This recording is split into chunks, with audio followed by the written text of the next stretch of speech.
October had always been Clara's favorite month. The air smelled like cinnamon and rain, and the city wore a soft golden glow that made even her small apartment feel a little magical. But this October felt different, heavier somehow, quieter. Bills were stacked on her kitchen counter, unopened, and her phone buzzed constantly with reminders she had stopped reading.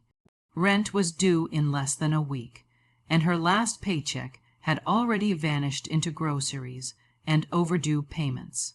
She had been job hunting for months, taking small freelance gigs that barely kept her afloat, and now the weight of uncertainty sat on her chest like a stone.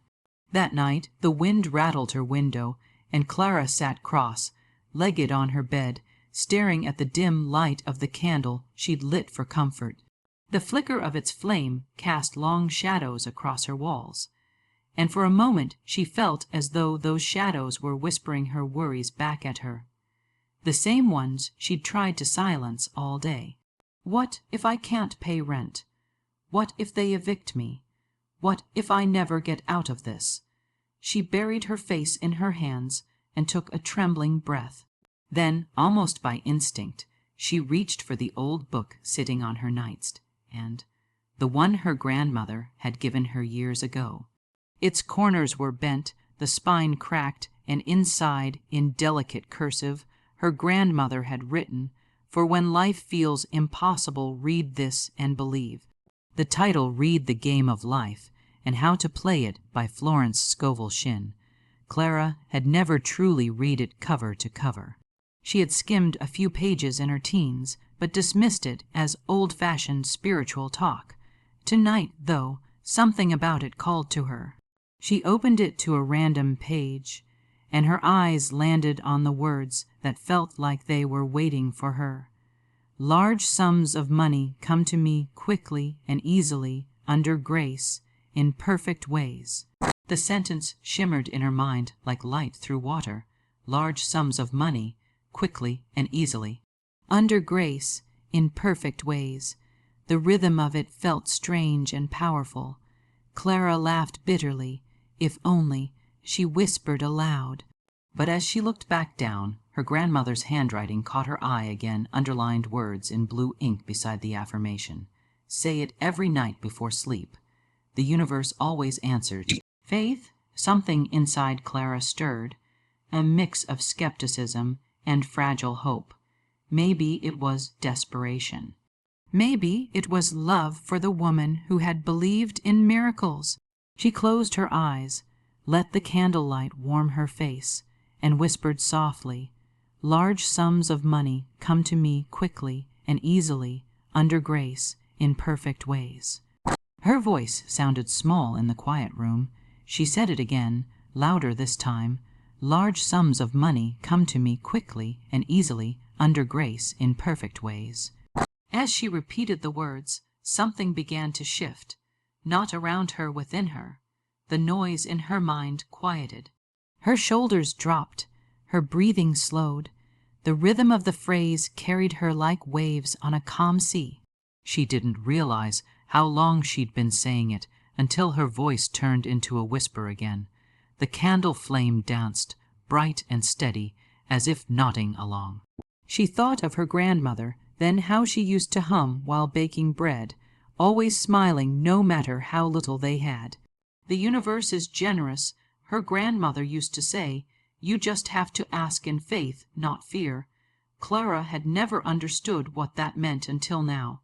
Fear had been her constant companion, fear of lack, fear of rejection, fear of tomorrow. But this was something different. These words were not a wish, they were a declaration. She stood up, went to her kitchen, and took out every unpaid bill from the drawer. One by one she laid them on the table, straightened them neatly, and whispered the affirmation over them. Large sums of money come to me quickly and easily, under grace, in perfect ways. Her hands trembled, but her heart began to steady. For the first time in months, she didn't feel powerless.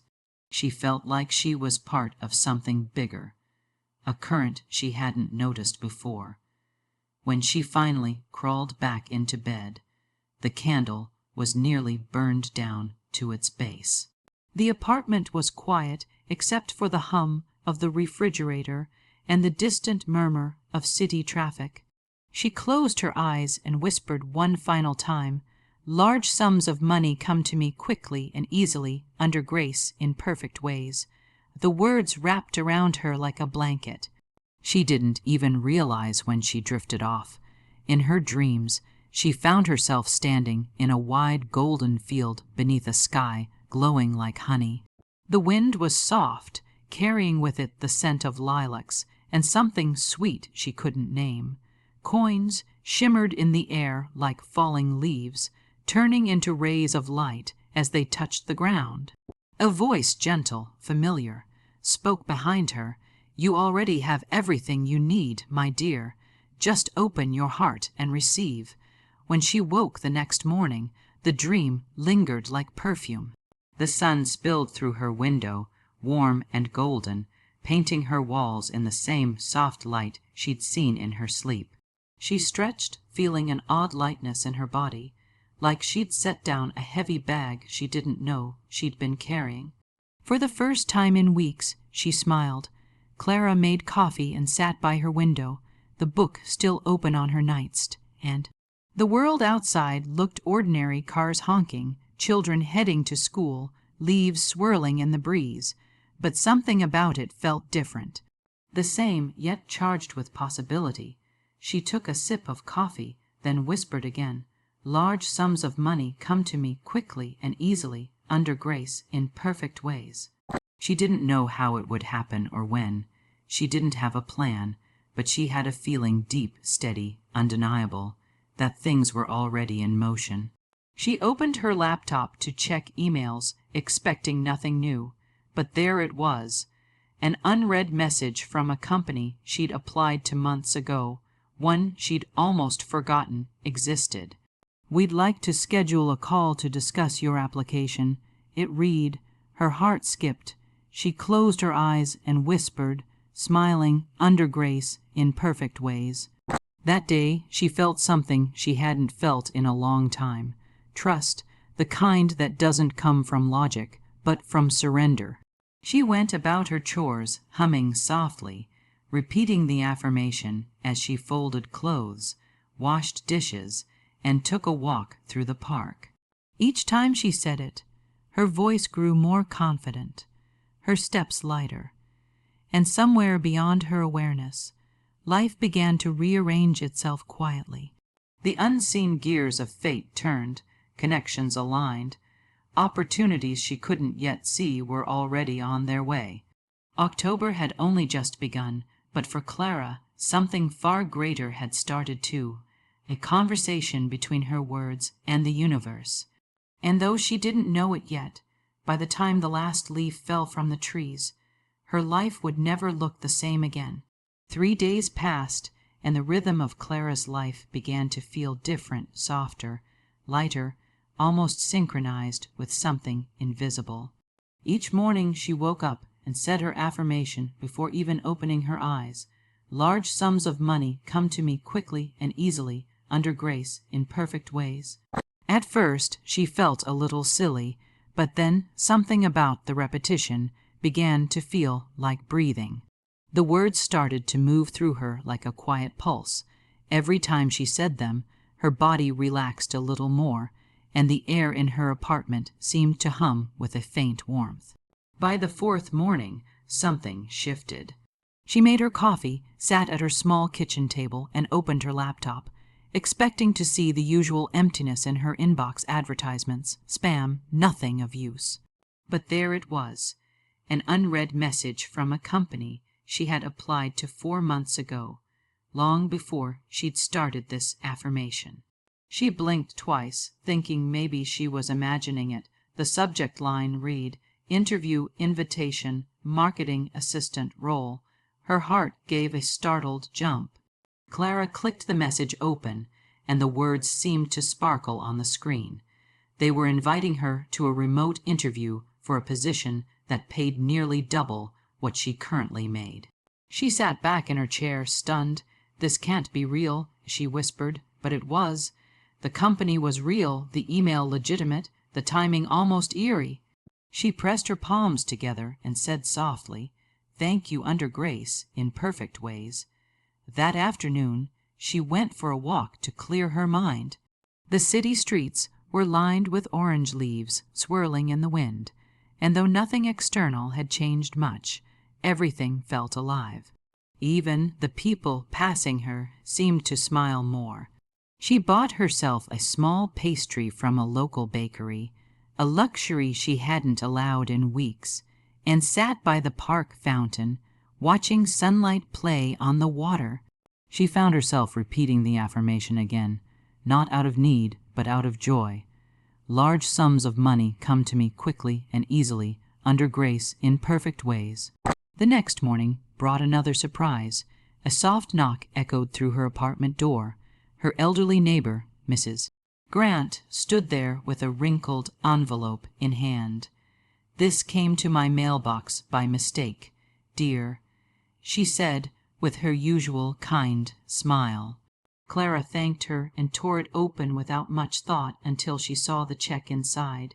It was a refund from her health insurance company. She'd apparently overpaid on premiums last year, and they were returning the balance, almost the exact amount of her rent. She stared at the paper, stunned into silence. She sat down on her couch, tears filling her eyes. Large sums of money come to me quickly and easily, under grace, in perfect ways. She whispered through trembling lips, "It's happening." That evening she lit her candle again, just as she had that first night. The tiny flame wavered and danced, and she sat beside it whispering her affirmation over and over, until her voice became a steady hum. Gratitude spilled from her chest until it filled the whole room. She didn't know if it was divine intervention, coincidence, or something in between, but she knew that whatever it was, it worked. The following days continued like a series of small miracles. Her interview went better than she could have imagined. The manager had even said, "Something about you feels grounded, positive. We need that energy on our team." When she hung up the call, she laughed out loud and said, "Under grace, in perfect ways." Then, as if the universe wanted to prove its humor, she found another blessing in the most unexpected place. While cleaning out her kitchen drawer later that week, she pulled out an old cookbook her grandmother had given her years ago. Inside, tucked between 2 pages, was an envelope labeled in her grandmother's handwriting for a rainy day. Inside the envelope was $200 in crisp bills. Clara pressed it to her chest and whispered, "Thank you." She felt like she was walking inside a dream that kept unfolding in layers. Everywhere she looked, synchronicities appeared, small things that seemed ordinary but felt divinely arranged. A friend she hadn't spoken to in years messaged her out of the blue with a freelance project offer. A stranger paid for her coffee in line one morning with a cheerful "pay it forward." Even her plants looked greener, thriving on the window sill. It was as if the entire universe had heard her prayer and was answering with kindness from every direction. That evening her phone buzzed with a message from her best friend, Mia. "Mia, Clara, I started saying that money affirmation you sent me. You won't believe it. I just got an unexpected bonus at work." Clara smiled so wide her cheeks ached. She typed back, "Clara, of course I believe it. It works when you let go of doubt." She set her phone down and sat quietly for a moment. The candle burned low, its flame soft and steady. In that golden glow she realized something profound. The money, the opportunities, the blessings were beautiful, but they were reflections of something deeper. It wasn't luck. It wasn't magic. It was alignment. By shifting her thoughts, she had shifted her energy, and by shifting her energy, she had opened the door for the universe to meet her halfway. It wasn't that she had suddenly become lucky. She had simply stopped resisting the flow.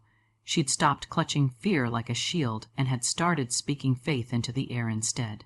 Every word of the affirmation had been a seed planted in the soil of her belief, and now the garden was beginning to bloom.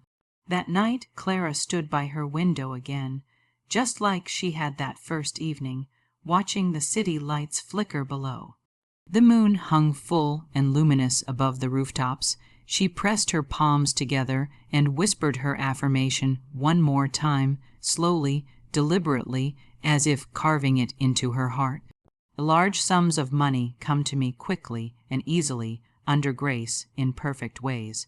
She closed her eyes and felt peace fill her from head to toe. She didn't ask for more. She didn't beg or plead. She simply trusted.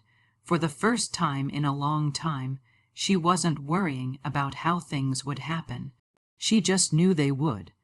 The night air felt electric with possibility. She had no idea what else October would bring, but she could feel the current of abundance moving all around her, quiet and invisible, like the hum of life itself. It wasn't just about the money anymore. It was about faith. It was about realizing that when you believe deeply enough, the universe bends to meet you. And as she blew out the candle, watching the smoke curl toward the ceiling, Clara smiled. "Thank you," she whispered again, her voice barely audible, "for everything that's already on its way." Outside, a wind picked up, rustling the fallen leaves into a swirling dance that sparkled under the streetlight. To anyone else, it was just a breeze, but to Clara, it was the universe whispering back, under grace in perfect ways. By the final week of October, Clara's world had transformed so completely that she sometimes caught herself standing still, trying to remember how the fear had once felt. It wasn't that she'd suddenly become rich, or that miracles rained down like confetti. It was subtler, deeper, more graceful than that. Her life simply flowed now. Opportunities came naturally. Conversations led to open doors. The constant tightness in her chest that had followed her for years was gone, replaced by something soft and golden, a quiet knowing that she was supported, that life wasn't her enemy anymore. Her new job had officially begun. It was remote, just as she'd hoped, and her manager turned out to be kind, patient, and appreciative. The first paycheck hadn't even arrived yet, but Clara already felt abundant. She woke each morning with purpose, brewed her coffee while sunlight poured through her kitchen window, and said her affirmation aloud with confidence instead of trembling doubt. "Large sums of money come to me quickly and easily, under grace in perfect ways." The words felt alive now, pulsing with truth. On the last Thursday of the month, another unexpected message appeared in her inbox. It was from a small online publisher. They had discovered her personal blog, where she'd recently written about her experience with Florence Scovel Shinn's teachings, the same affirmations that had shifted her reality. The editor's email was warm and curious. "Your writing radiates authenticity. Would you consider collaborating on a short ebook about faith and prosperity thinking?" Clara reread the message 3 times, smiling so wide that her cheeks hurt. The publisher offered her a small advance and promised to handle the design and distribution. She closed her eyes and laughed softly. The abundance was multiplying, not just in money but in purpose. For years she had written privately, never imagining anyone would want to publish her words. Now those same words were becoming a vessel for others. That evening she lit her candle again. The small flame reflected in her eyes as she whispered her gratitude to the quiet room. "Thank you for the work that feeds my soul. Thank you for showing me what was possible all along." Then, almost instinctively, she added, "Let my words help others remember their light." She realized then that this was how abundance truly worked. It didn't end with her, it flowed through her. A few days later, with October's chill deepening, Clara decided to invite her closest friends for a small gathering. They were people who had walked with her through the darker months. Mia, her best friend who'd started using the affirmations herself, and 2 co-workers from her old job who often confessed they felt stuck and hopeless. Clara wanted to share not just her story, but the feeling that had changed her, the sense of peace and faith that no bank balance could buy. She tidied her apartment that afternoon, set out mugs of cinnamon tea, and placed the old Florence Scovel Shinn book in the center of the table like a relic of magic. When everyone arrived, laughter filled the room, and the familiar warmth of friendship mixed with candlelight. After a while, the conversation drifted toward Clara's miracle month. Mia, smiling, said, "Okay, tell them everything. They have to hear it from you." Clara hesitated, then began slowly. "It started on October 1st. I was broke, terrified, and ready to give up. Then I found this line in my grandmother's old book: 'Large sums of money come to me quickly and easily, under grace, in perfect ways.' I didn't believe it at first, but I said it anyway, and every night something changed, not just outside of me, but in me." Her co-worker Elise leaned forward, frowning slightly. "You mean just saying it did all this?" Clara smiled gently. "Not the words alone, the faith behind them, the peace that comes when you let go of control. When I stopped begging life to give me what I wanted and started trusting that I already had access to it, everything began to move. Jobs, checks, opportunities, connections, they all came. But what really changed was me." Mia nodded, sipping her tea. "I started saying it too," she added, "and the craziest thing happened. I got a promotion that same week. It's like the moment you stop panicking, things finally have space to happen." Elise looked down thoughtfully. "I've been so anxious about money lately. Maybe I'll try it." Clara smiled wider and slid small slips of paper across the table, each one with the affirmation written neatly in her handwriting: "Large sums of money come to me quickly and easily, under grace, in perfect ways." They all held their papers for a moment. Then Clara said softly, "Let's say it together, just once." The four voices merged into one, hesitant at first, then steady, almost musical. The sound filled the apartment, wrapping around them like invisible light. They said it again and again, until the space vibrated with a calm energy that no one could quite explain. When they finally fell silent, a stillness hung in the air, not awkward or forced, but holy. Clara felt tears prick her eyes. She looked at each of them and said, "You don't have to understand it. You just have to feel it. Faith isn't about wishing. It's about knowing." Later that night, after everyone left and the apartment grew quiet again, Clara stood by her window. The city glowed softly beneath a sky sprinkled with stars. The trees outside shimmered in the wind, scattering their last golden leaves onto the street. The candle flame by her window swayed gently, its light catching the edge of the old book. She whispered, "Thank you," once more, to her grandmother, to Florence, to the invisible presence she could feel in the air.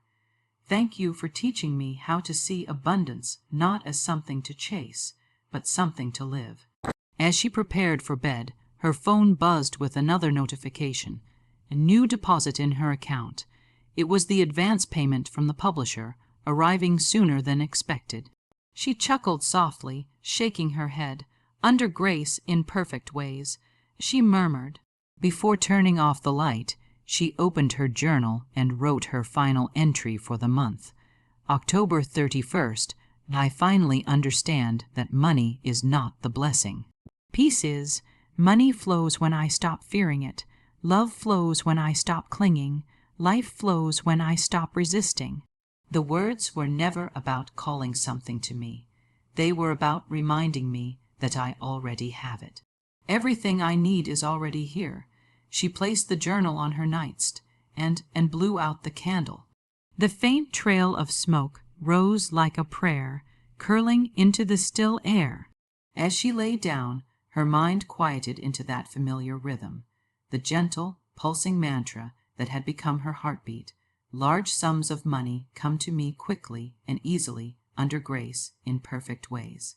Sleep came easily that night, deep and dreamless but peaceful, and when dawn broke the next morning, light streamed through her window like liquid gold. The city stirred awake. Somewhere outside, a church bell rang, and Clara smiled without opening her eyes. October had ended, but her season of abundance had only just begun.